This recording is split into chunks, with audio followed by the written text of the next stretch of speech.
Opening സീനിൽ നമ്മുടെ ആൾക്കാർ ആ ബോട്ടിൽ അങ്ങനെ ട്രാവൽ ചെയ്യാണ്. ബൊറൂട്ടോ ആണെങ്കിൽ ടെൻഷനായി ബോട്ടിന്റെ ഓണറിനോട് പറയും, ഇത് എത്ര സമയമായി ഇങ്ങനെ ഇഴയുന്നു, ഒരല്പമെങ്കിലും സ്പീഡ് നിങ്ങൾക്കൊന്ന് കൂട്ടിക്കൂടെ. അതിനാള് പറയും, ഇതിന്റെ മാക്സിമം സ്പീഡാണിത്, ഇതിൽ കൂടുതൽ സ്പീഡിൽ ഇത് ഓടിക്കാനായിട്ട് കഴിയില്ല, ഇതിന് ഒരല്പം ഏജ് കൂടുതലാണ്. അങ്ങനെ നമ്മുടെ ആൾക്കാരാണെങ്കിൽ ഇപ്പൊ കാര്യമായിട്ട് പ്ലാൻ ചെയ്യും. കാഗുറ പറയും, നമ്മൾ വളരെയധികം കെയർഫുൾ ആയിരിക്കണം ഇങ്ങനെയുള്ള സമയത്ത്. ഏത് നിമിഷം വേണമെങ്കിലും വില്ലന്മാരുടെ ബോട്ടോ കപ്പലുകളോ നമ്മളെ വളഞ്ഞിട്ട് ആക്രമിക്കാം. സോ നമ്മൾ എന്തിനും തയ്യാറെടുത്ത് നിൽക്കണമെന്ന് പറയും. ഇത് പറയുന്ന അതേ സമയം തന്നെ അവർക്ക് മുകളിലൂടെ ഒരുപാട് പക്ഷികൾ അങ്ങനെ വട്ടവിട്ട് പറക്കാനായിട്ട് തുടങ്ങും. ബൊറൂട്ടോയ്ക്കും അവർക്കും കാര്യം മനസ്സിലാവും, ഏതോ ഒരു കപ്പലോ ബോട്ടോ അവർക്ക് നേരെ ലക്ഷ്യമാക്കി വരുന്നുണ്ടെന്ന്. അവരാണെങ്കിൽ ഉടൻ തന്നെ ബോട്ടിന്റെ ഉടമസ്ഥനോട് കാര്യം പറഞ്ഞ് നൈസായിട്ട് ആ ബോട്ടിന്റെ ഒരു ഭാഗത്ത് ഒളിഞ്ഞിരിക്കുകയാണ്. അപ്പൊ അവർ കാണും, ദൂരത്തായിട്ട് ഒരു ബോട്ട് അവരുടെ ബോട്ടിനെ തന്നെ ലക്ഷ്യമാക്കി ചേറിപ്പാഞ്ഞ് വരികയാണ്. അത് അധികം സമയം വൈകാതെ നമ്മുടെ ആൾക്കാരുടെ ബോട്ടിന് കുറുകെ അങ്ങനെ വന്ന് സ്റ്റോപ്പ് ചെയ്യും. അതിനുശേഷം ബോട്ടിലേക്ക് ചാടി വരികയാണ്. ബോട്ടിന്റെ ഓണർ ആണെങ്കിൽ ഇപ്പൊ വില്ലന്മാരോട് പറയും, ദയവ് ചെയ്ത് എന്നെ ഒന്നും ചെയ്യാൻ പാടില്ല, ഞാൻ കാരണമായിട്ട് ഈ ബോട്ടിൽ ഉപജീവനം കണ്ടെത്തുന്ന ഒരാളാണ്.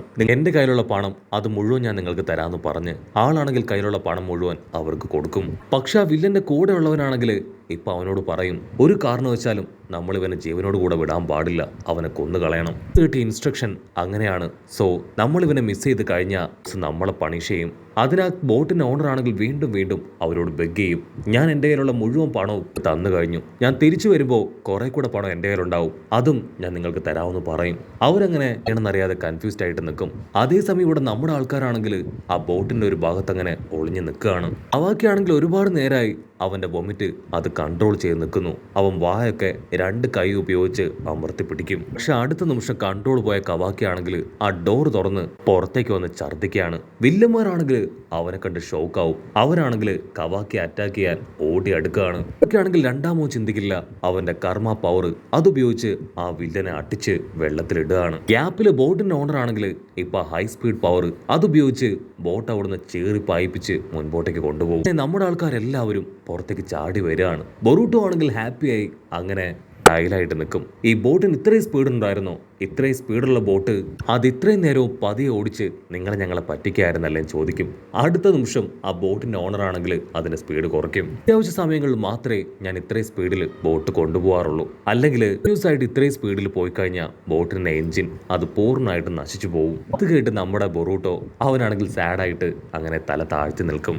അതേസമയം പ്രിസണിൽ നിന്ന് കൊണ്ടുവന്ന ഒരു ലേഡി അവള് പറയും, അവന്മാരിപ്പോ അവളെ തിരിച്ചറിഞ്ഞ് കാണും, എത്രയും വേഗം അവരെ നശിപ്പിച്ചിട്ട് പോകുന്നതാണ് നമുക്ക് നല്ലതെന്ന് പറഞ്ഞ് അവൾ സ്ക്വാഡ് കയ്യിലെടുക്കുകയാണ്. അത് കണ്ട് സാറട അവൾ ആ പ്രിസൺ ലേഡിയുടെ കൈ പിടിച്ച് പറയും, ദയവ് ചെയ്ത് പ്രശ്നമൊന്നും ഉണ്ടാക്കാൻ പാടില്ല, നമ്മളിപ്പോൾ നമ്മുടെ ലക്ഷ്യം അതിൽ മാത്രം കോൺസെൻട്രേറ്റ് ചെയ്യണമെന്ന് പറയും. അടുത്ത നിമിഷം അവളുടെ കൂടെ ഉണ്ടായിരുന്ന ലേഡിയും ആ പ്രിസൺ ബോയിയും അവർ രണ്ടുപേരും സാറടയ്ക്ക് നേരെ തിരിയും. അതിന് മീറ്റ്സുകയാണെങ്കിൽ പ്രിസൺ മാനിനെ അങ്ങനെ അടിച്ച് താഴെയിടും. കാഗുറ പറയും, ആവശ്യമില്ലാത്ത പ്രോബ്ലം അത് ക്രിയേറ്റ് ചെയ്യാൻ പാടില്ല, അവര് ടോള് വിട്ട് ഒന്നും ചെയ്യില്ല, അവരുടെ എല്ലാവരുടെയും കഴുത്തിൽ ഒരു പ്രത്യേകതര സീലിംഗ് ജിപ്സും ഉണ്ട്. സോ അവര് കൺട്രോൾ വിട്ട് എന്തെങ്കിലും ചെയ്യാൻ ശ്രമിച്ചാൽ എനിക്ക് അതുപയോഗിച്ച് ഈസി ആയിട്ട് അവരെ ലോക്ക് ചെയ്യാനായിട്ട് കഴിയും. ആരുടെ ആണെങ്കിൽ ഈ കാര്യങ്ങളെല്ലാം കേട്ട് ഇപ്പൊ ആ പ്രിസൺ ലേഡിയോട് സോറി പറയും. അതിനവള് പറയും, സോറി ഒന്നും പറയേണ്ട ആവശ്യമില്ല, പറഞ്ഞതിലും ചില കാര്യമുണ്ടെന്നൊക്കെ പറഞ്ഞ് അവളങ്ങനെ ടെററായിട്ട് സാറുടെ തന്നെ നോക്കും. അതേസമയം ബോട്ടാണെങ്കിൽ ഏകദേശം ഒരു തേടി വന്ന ആ ഒരു ഐലാൻഡിനോട് അടുത്തിരിക്കുകയാണ്. അവിടെയാണെങ്കിൽ ബിൽഡിങ്ങുകളെല്ലാം തന്നെ തകർന്ന് കിടക്കുകയാണ്. കാഗുറ അത് കാണുമ്പോൾ തന്നെ പറയും, ആ മെയിൻ വില്ലനും അവന്റെ ഫാദർ വില്ലനും അവർ രണ്ടുപേരും ചേർന്നാണ് ഇതെല്ലാം ചെയ്തത്. അവര് മുതൽക്കേ ഉള്ള വലിയൊരു പൈററ്റ് ഗ്യാങ് ആണ്. ആ ഫാദർ വില്ലൻ അവനാണെങ്കിൽ അവന്റെ ടീംമേറ്റ്സിനൊക്കെ ഉപയോഗിച്ച് ഒരുപാട് ഐലാൻഡുകൾ പിടിച്ചടക്കി. അതിനുശേഷം മിസുകാഗ അവൾ ഒരുപാട് കഷ്ടപ്പെട്ടാണ് ആ ഫാദർ വില്ലനെ അവനെ ലോക്ക് ചെയ്ത് ഈ പ്രിസണിൽ എത്തിച്ചത്. ഇപ്പൊ അവർ വീണ്ടും പഴയതുപോലെ കൂടിച്ചേർന്ന് ആ വില്ലനെ അവനെ മോചിപ്പിച്ചു എന്ന് പറയും. ബോട്ടാണെങ്കിൽ പതി അങ്ങനെ നീങ്ങി ഐസ്ലാൻഡിന്റെ അടുത്തേക്ക് വരികയാണ്. കട്ട് ചെയ്താ ഇപ്പൊ ആ ഒരു ഐസ്ലാൻഡ് കാണിക്കും. അവിടെയാണെങ്കിൽ ആ ഒരു ഐലാൻഡിലെ ജനങ്ങളെ അവരെ മുഴുവനായിട്ടും കൊണ്ടുവന്ന് ലോക്ക് ചെയ്തിരിക്കുകയാണ്. ജനങ്ങൾ ആ വില്ലന്മാരോട് ഇപ്പോൾ റിക്വസ്റ്റ് ചെയ്യും, പ്ലീസ് ദയവ് ചെയ്ത് ഞങ്ങളെ വെറുതെ വിടണം, ഞങ്ങൾ നിങ്ങൾക്കെതിരായി ഒന്നും ചെയ്യില്ല. ഇതിനാ വില്ലന്മാർ ദേഷ്യപ്പെട്ട് പറയും, മര്യാദയ്ക്ക് ഞങ്ങൾ പറയുന്നത് കേൾക്കുന്നതാണ് നിങ്ങൾക്ക് നല്ലത്, നിങ്ങൾ ആരെയും തന്നെ ഞങ്ങൾ കൊല്ലാനായിട്ട് പോകുന്നില്ല, ഞങ്ങളുടെ ചില ആവശ്യങ്ങൾക്ക് വേണ്ടി ഞങ്ങൾ യൂസ് ചെയ്യുന്നു, അത്ര മാത്രം എന്ന് പറഞ്ഞ് അവരങ്ങനെ നിർബന്ധിച്ച് അകത്തുള്ള ഒരു ഹിഡൻ പ്ലേസിലേക്ക് കൊണ്ടുപോവാണ്. അവിടുന്ന് അങ്ങനെ ക്യാമറ സൂം ഔട്ട് ചെയ്ത് നമ്മുടെ ആൾക്കാരെ കാണിക്കും. ബോട്ടാണെങ്കിൽ ഏകദേശം ഐലാൻഡ് അടുത്ത് തിരിക്കുകയാണ്. ഇതിന്റെ ഓണർ ആണെങ്കിൽ നമ്മുടെ ആൾക്കാരോട് പറയും, ഇതിലും കൂടുതൽ അടുത്തേക്ക് പോകാനായിട്ട് കഴിയില്ല, ഇനിയും അടുത്തേക്ക് പോയ ആ വില്ലന്മാര് തീർച്ചയായും ഈ ബോട്ട് കണ്ടുപിടിക്കും, ഇത് തകർത്ത് കളയുമെന്ന് പറയും. ഉടനെ സാറുടെ ആണെങ്കിൽ ബൊറൂട്ടോയുടെ കൈ പിടിച്ച് പറയും, നീയും കാഗുറയും ടീമും ഈ ബോട്ടിൽ തന്നെ നിൽക്കണം.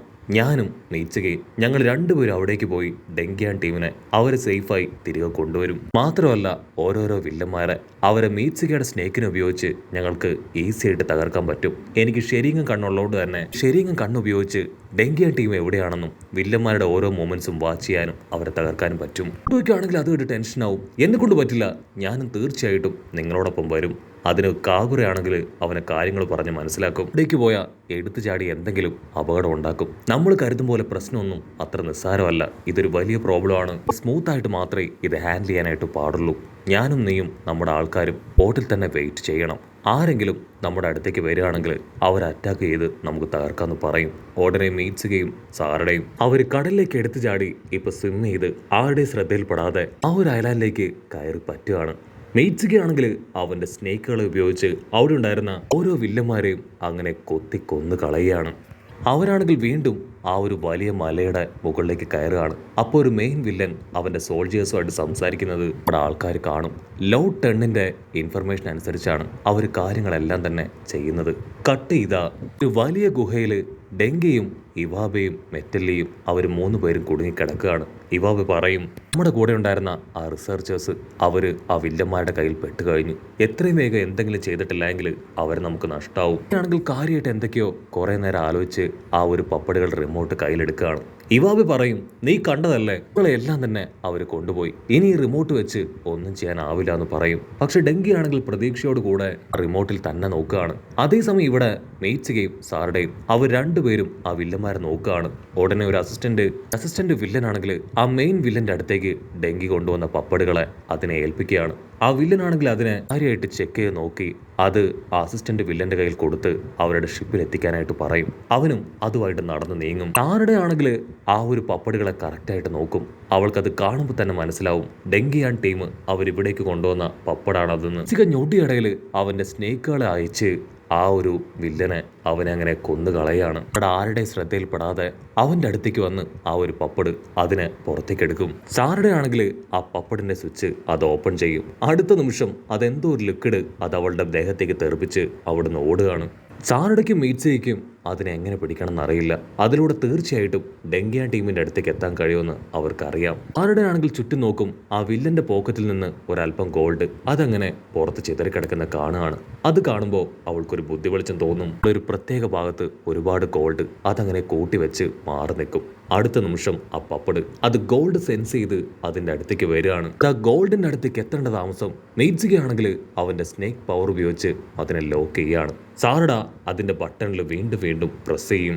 അവൾ ആ ബട്ടണിൽ പ്രസ് ചെയ്യേണ്ട താമസം റെഡ് കളറിൽ കത്തിക്കൊണ്ടിരുന്ന ആ ലൈറ്റ്സ് അത് യെല്ലോ കളറിലേക്ക് ചേഞ്ചായി ഓടി അടുത്ത് കണ്ട ഒരു ഗുഹയിലേക്ക് കയറുകയാണ്. ആക്ച്വലി ആ ഗുഹയിലാണ് ഡെങ്കിയും ടീമും അവരുള്ളത്. ഇച്ചികയാണെങ്കിൽ ഇപ്പോൾ ആ ഒരു പപ്പടിനെ ഫോളോ ചെയ്ത് ഗുഹയ്ക്കകത്തേക്ക് വരും.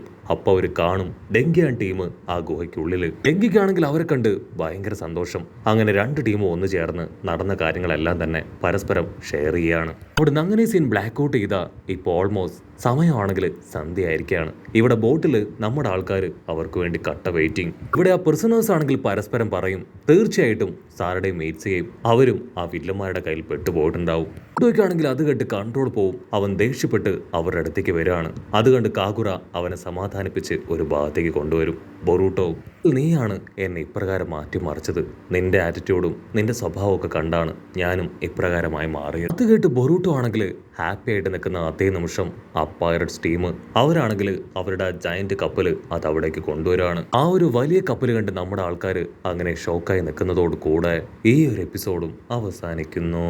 എപ്പിസോഡ് ഇഷ്ടപ്പെടുകയാണെങ്കിൽ തീർച്ചയായിട്ടും ലൈക്ക് ചെയ്യാനും കമന്റ് ചെയ്യാനും ഷെയർ ചെയ്യാനും മറക്കല്ലേ. അടുത്തൊരു അടിപൊളി എപ്പിസോഡുമായിട്ട് കാണുന്നവരെ സ്മേ വിത്ത് മല്ലു എപ്പിസോഡ്.